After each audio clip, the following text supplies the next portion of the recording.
All right, another part of this motion is a list of purported slights and misrepresentations by Ms. Love that I'm not going to go through in more detail. They're in the motion. I'm just going to say, Ms. Love, make sure that your representations to the court and in court are accurate and professional. All right? I will continue to do that. All right. All parties to make certain that. Okay. All right. With regard to Judge Glanville's comments, I mean, he's off the case at this point. If we want to endeavor to craft some sort of a instruction to the jury, you know, I'll consider something that y'all. A whole 8-hour day. Man, let's get into it. Hey, man, this got that first week film. Not first day, but first week. Prepare for the petty. Prepare for the boisterous.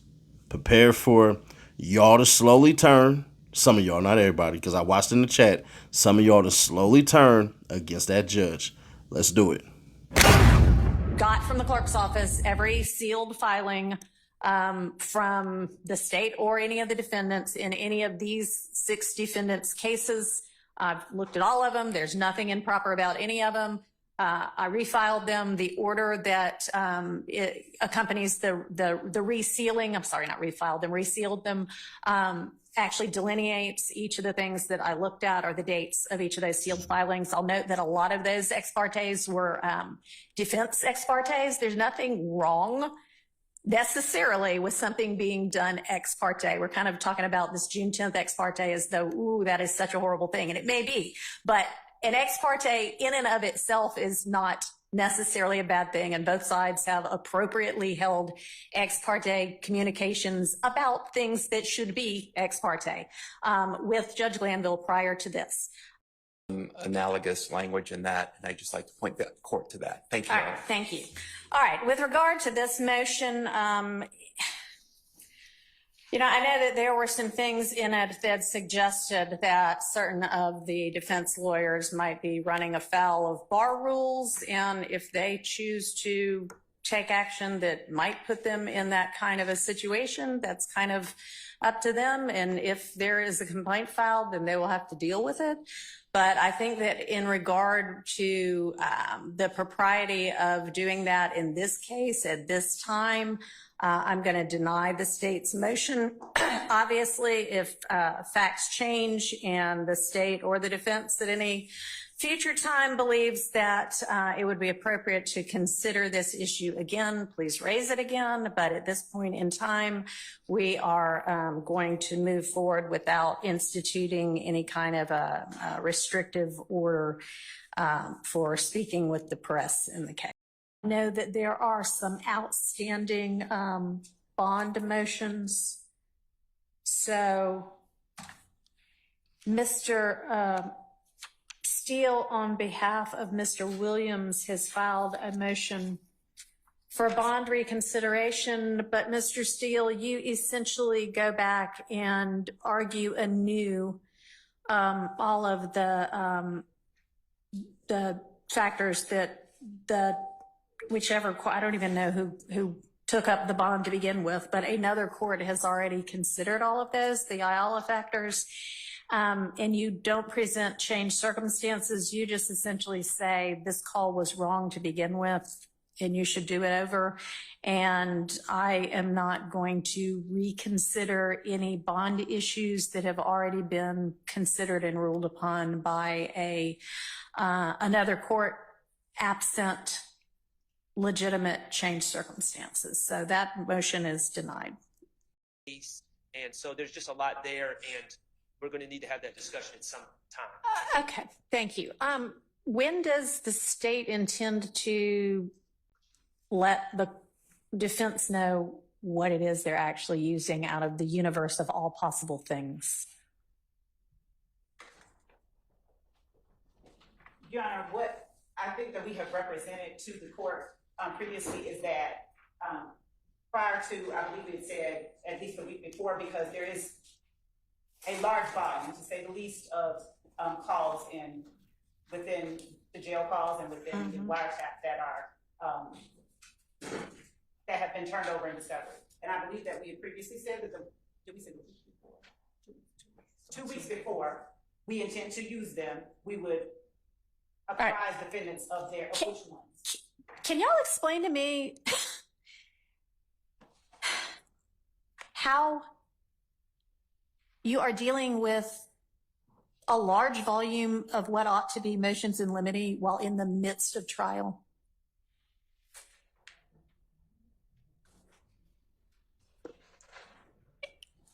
And still being in any way efficient with the jury's time? You're not, essentially. Okay. All right. That's just not practical. I mean, we're going to change that going forward. And I'm not going to say I need you to know everything tomorrow because I know it's a voluminous case, but y'all been putting this case together for 2 years. And you ought to know, I mean, you clearly know what witnesses you're going to be using. And you've given me, you know, kind of a very broad idea of what exhibits you intend to use with those witnesses. But I don't know that if we're just every other week saying, okay, let's figure out all of the evidentiary issues that have to do with the next 2 weeks worth of witnesses. We can do that in one day on a Friday. We just can't. So we're not going to be able, I mean, we all know that we've got this week, and we know that the jury has already been told before I became involved that they essentially have the week of, what is it, August 19th out. So, you know, this week might be taken up pretty much with sorting out the two things I just mentioned and then sorting out all of the evidence that goes along with Mr. Copeland, because he's our next witness up. But the week of August 19th, we need to be plowing through a whole lot of other evidence, not just what's coming up in the next 2 weeks. We need to be covering the next several months, which ought to be, frankly, the end of this trial by then. I mean, it should not take another 7 months. It shouldn't. Whether it does or not, I don't know. But so the state needs to produce in much more detail a much more winnowed down but comprehensive list of what the evidence they intend to use with each witness is going to be, so that the defense can see it, evaluate it, make whatever evidentiary objections they have to it, and the court can have some time to view the evidence, listen to the evidence, whatever the evidence is, and evaluate the evidentiary issues, so that we know by the time the witness gets on the stand, here's what is coming in. I mean, for the most part, it's a trial, but what's coming in and what has already been excluded. Advised him concerning the various testimonial options if that was deemed necessary under the circumstances. Even if Bailey was unrepresented, it was not in the province of the court to suggest to the witness how he could testify to avoid a contempt sanction, or how to allay his fears of testifying. In either case, it was not the function of the trial judge to suggest to the witness that he could testify favorably to the defendant, Archer. Specifically, Judge Purvis advised Bailey that he could testify favorably to the defendant, and there is nothing that anybody can do to punish him for that. That admonition was incorrect because Bailey could be prosecuted for perjury. So it goes on, and there's great language. And the reason I use it, I understand it's not binding precedent, is it's hard to find a case like ours, but I searched and I found this. And what happened here, as the court is aware, just to highlight, because I heard what you said, the witness said, can I have 2 weeks to go home on house arrest instead of in the county jail? His child was having a birthday. That was a big deal to him. And then I'll make a decision whether to testify or not. I want to think about it. That answer should be from the court, because the court can do anything in contempt. It can give a fine. It can give weekends. It can give house arrest. It could do nothing. It could say you satisfy your contempt. That answer to that question was done by Ms. Hilton in front of the judge. Ms. Hilton said, no, you cannot. You have to go to jail. I find that offensive. This is my words. And that's why I'm disagreeing with Judge Krause. Number two, Mr. Copeland said in that meeting, everything I said was a lie. I've never told the truth in my life until this statement right now. That is like bullseye of Brady. It was hidden from us. It came out later, but it was attempted to be hidden. All right, so that's in the context of another motion of yours, right? So let's focus on this motion for now. My point is, nothing was done appropriate. I mean, and I don't want to get into, and the state actually filed a motion later saying the Honorable Judge Krause already ruled on this. I didn't know that they would do that, but I already said, I'm not accepting those factual findings, respectfully, because they're wrong, A, and B, they weren't even needed for the finding. Another issue that came up is Mr. Copeland was told how to testify. I don't know how this happened because I don't have the questions. But Judge Glanville told the state in front of Mr. Copeland and his lawyer, didn't you give Mr. Copeland the state's questions that they're going to ask him? I don't have those questions.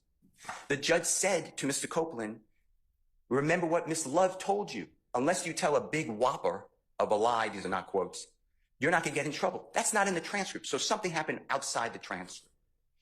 Those are just a few issues. There are more. They're all in our affidavit.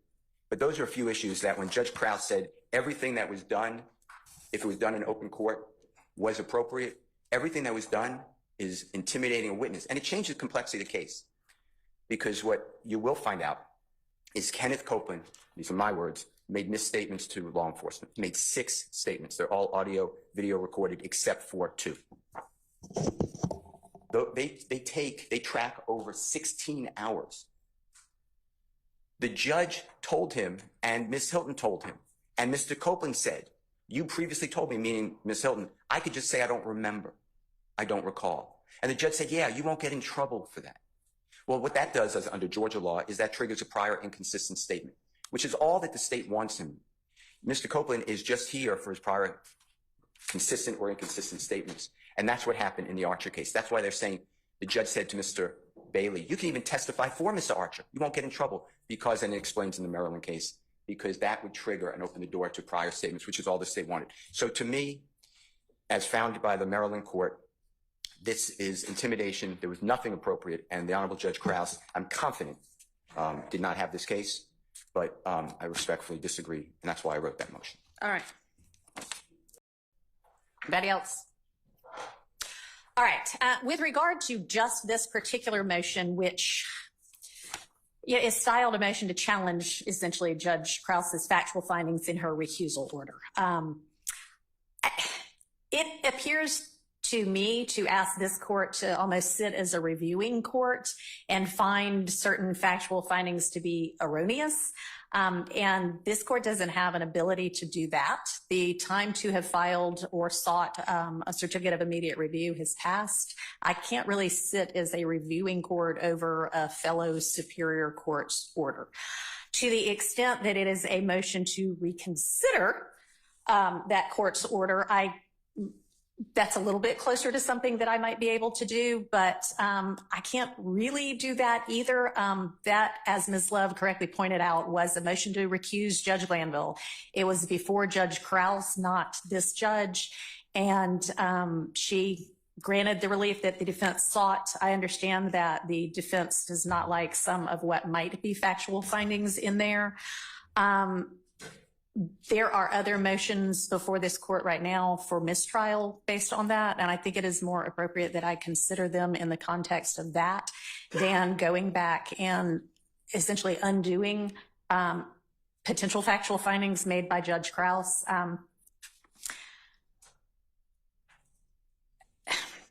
I think I agree with Mr. Sharp that this is probably dicta anyway. In that the essential holding that the court made was that the recusal was based on Judge Glanville's engaging essentially while making a ruling on the motion to recuse and making kind of more than just the minimal necessary findings in his ruling. But I'm not going to reconsider Judge Krause's factual findings, so I am going to deny that particular motion. It's Judge Glanville speaking, line 20. What will get you in trouble is you not, is you just invoking your Fifth Amendment privilege because you have been given immunity. Or as Ms. Love said this morning, remember, Ms. Love said if you overtly lie about something, like if you tell a bold-faced, not big whopper, a bold-faced whopper, then they can indict you on that particular charge. I mean, that particular false statement. And then Mr. Copeland said that's what they're going to do. Then there's conversation by Ms. Bunkus. That is what I was saying. You will be right back here. Then Ms. Hilton said on page 41, line 5, but if you say something that you know that you did not do, like you admit to something you know you did not do, whether you, and then Mr. Copeland said, like murder. don't have, like no statute of limitations, right? Ms. Hilton said on line 10. But if you didn't do it, I can't charge you with something you didn't do because I don't have any other evidence but you saying it. Mr. Copeland saying, but y'all don't like ... His lawyer said, you could charge him with false statements and he will be back in jail. That's what I'm trying to say. And then Ms. Hilton on line 17 said, but if I know that you're lying about that, I do not intend to do that. If I know right now he's lying, I know he's lying, I'm not going to charge you because I don't know your reason for doing that. But I'm not going to charge you when I know you didn't do what you were trying to say you did now. And that can be part of this. I know you didn't do it. And the judge is there. So I hope that's answered your question. There's another space that I can find. I just need a second. But it's the judge saying you won't get in trouble. He says that throughout. You can say you don't recall. You won't get in trouble. There's also a place in here where the judge tells Mr. Copeland and Ms. Hilton that the statute of limitations, this is Ms. Hilton, the statute of limitations has run. In federal court, she says, I looked it up. In federal court, it's a 5-year statute of limitations. In Georgia, it's a 4-year statute of limitations. If I could get that site for you, I'll tell you exactly where it is.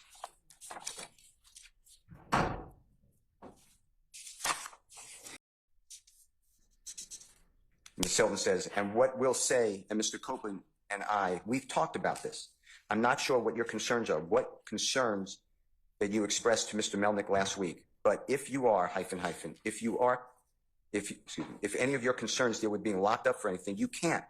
Like there's nothing can happen. The feds, Ms. Bumpkus interrupts. Well, that's not, Ms. Hilton interrupts. It is true. Ms. Bumpkus, said, no, I said that's not his concern. Ms. Hilton said, if it's a concern for his safety, we need to know that. Like that's not expressed. So we don't know what the concern is that we can try to resolve the concern. This is what I'm saying, Mr. Copeland and I have had conversations before going to page 25, Your Honor. And here it is.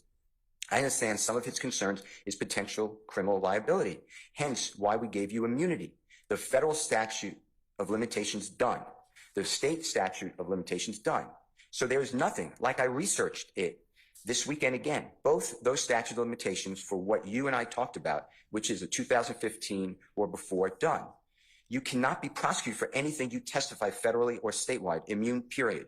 So if that's a concern, there is none because you cannot be prosecuted. The federal statute of limitations is 5 years. So anything 2015, 5 years would have been 2020. Anything statewide is 4 years. It would have been 2019 finished. Your Honor, that's just not true. He's an unindicted co-conspirator in this case. It sounds to me like they're talking about some kind of particular crime he might or might not have committed that he might be testifying about, and whether that obviously wouldn't be murder because, as he recognized, murder has no statute of limitations. But that sounded like it was a really particular crime. You can't tell a person. I wouldn't tell a person. How about that? You can't be prosecuted because statute of limitations ran when you know he could be prosecuted in our indictment. The state is saying, agreed. Yeah, that appears to me to be talking about something very particular that they've had, like a particular crime they had conversations about, and not overall broadly. You can't be prosecuted for anything. I don't know. Okay. I don't read it like that. All so on the next page, page 26, it's again, Ms. Hilton, line 2, you will not. This order, I don't Can I know interrupt if you for just a second, Sure. too? And I'm sorry, and I do want to hear, but is there anything else that Judge Glanville said that you believe is legally incorrect information? Yes. Okay, because I want you to address that. We need you to testify. Why do we need you to testify? That Mr. Copeland had to stay in custody till all 26 criminally accused have their cases disposed of? That's not true. Okay, That's wrong. Yeah. That is on. That's on page 36 of the transcript, lines 3 through, the discussion's kind of lines 3 through 9. At some point, civil contempt becomes punitive. Civil contempt is supposed to make the person do the act. If the person's not doing the act at some point, it's just not effective.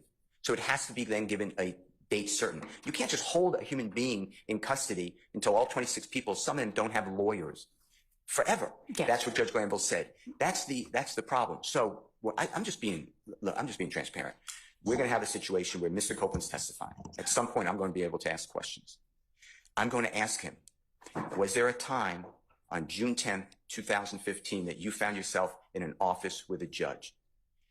was this person who I'm pointing at there. He'll say, I believe no. But the transcript says, exactly, you spoke with Ms. Love earlier. If we get to that, that may be something that you are able to examine him about. And I do think that, you have the transcript, and I know everybody has said, oh, there was Brady in there.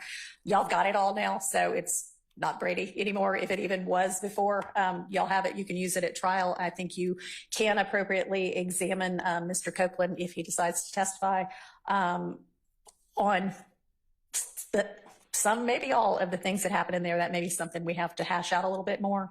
But let's not get ahead of ourselves. So with regard to legally incorrect information that the judge gave to Mr. Copeland, the two, page 4041, 2425, and then the one that I cited that you mentioned about all of, you may have to stay in jail till all of the co-defendants trials on page 36. Anything else? We need you to testify. Nobody needs him to testify. I mean, he could do whatever, it's America. He could do whatever he wants. He could sit in a jail. Okay. He has to pay penalty of perjury, but that's the judge. And, All and they also tell him how to testify. Judge Glanville tells the lawyer first. If you remember, I could get you the transcript. You remember, you shaking. Judge Glanville tells the lawyer. Yeah, if you've got a transcript cite, I think the more clear we are, the better. Okay. It's at the beginning when Ms. Love was there. Hold on one second.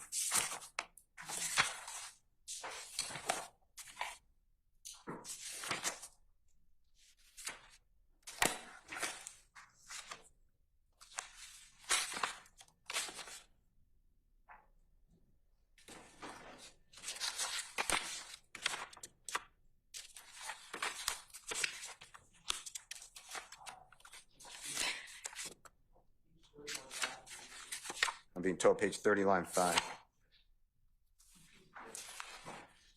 Okay, page 30, line 5 is Mr. Copeland talking. Give me a second.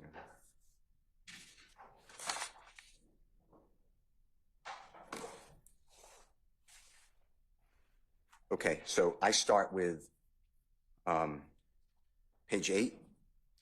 Page 8, Mr. Copeland's not there. Mr. Copeland doesn't arrive until page 23. Right. And you asked where the former judge was asking questions at. No, where he gave legally incorrect information to Mr. Copeland.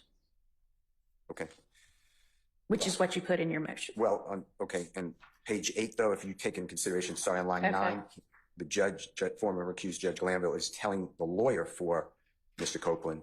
Now, to be fair, I think Ms. Bumpkus, as an advocate or anybody, has got to tell him, meaning her client, he's going to face some pretty significant cross-examination.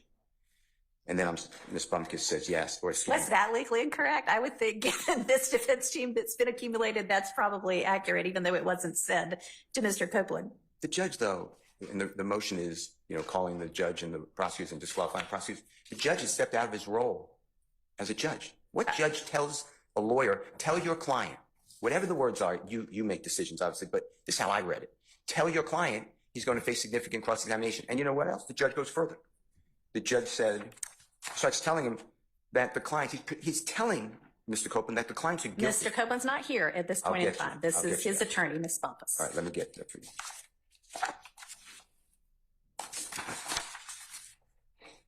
It's when the judge is saying, they, meaning the accused, know more about your criminal conduct. Okay.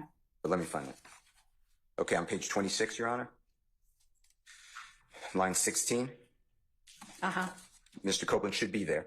Yes. I'm just following what the court told me, 23. Yep. The court said, so if you, I believe Mr. Copeland, are worried about what the defendants may ask you because they may know your business, but if they ask you about things that you might think you might have some liability with, you can't be prosecuted for any of those. Why? Well, I think because this whole thing has to do with the fact that there was a 507 immunity order granted. But he can be prosecuted for this case. Which is not what the judge is saying there. Okay. I'm going to be fair. I get it. I didn't get a chance to make videos to those motions and stuff and everything. And I told y'all this is basically like applying to 50 jobs and trying to make sure you get at least one. You don't need all of them. You just need one. I'm of the mindset, if we don't get a mistrial tomorrow, this court date and all this stuff, and jurors gonna come in and all this stuff, and it's just gonna keep on rolling. I'm not sorry for what I'm about to say, but Judge Glanville was pretty effing terrible. And it took me looking at this judge like, damn, she on point, she on time, she done forgot to take a break. I'm so used to come for break and hearing the dog get up and wrestle around and do all that I was like, oh snap, hold on. Wait, I don't get a break. Because I gotta watch all this stuff. So yeah, man, let's go through what actually happened today. Miss Love gets a B. And I know people ain't gonna like that. But when I seen like titles and stuff like that about how bad the state did and all that stuff, no, the state didn't have to over explain anything. You got to remember, in a response, you don't have to respond to every freaking thing. And that's essentially what happened.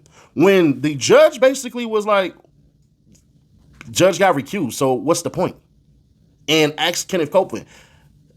I will disagree with the judge on basically not giving Thug and him a bond, not because Seti Nash is biased. We already addressed my bias towards YSL and stuff like that. I can admit it. Some of y'all can't. But it's not necessarily coming from a place of bias. I really believe that it's one of those things, and some of y'all know this, some of y'all don't.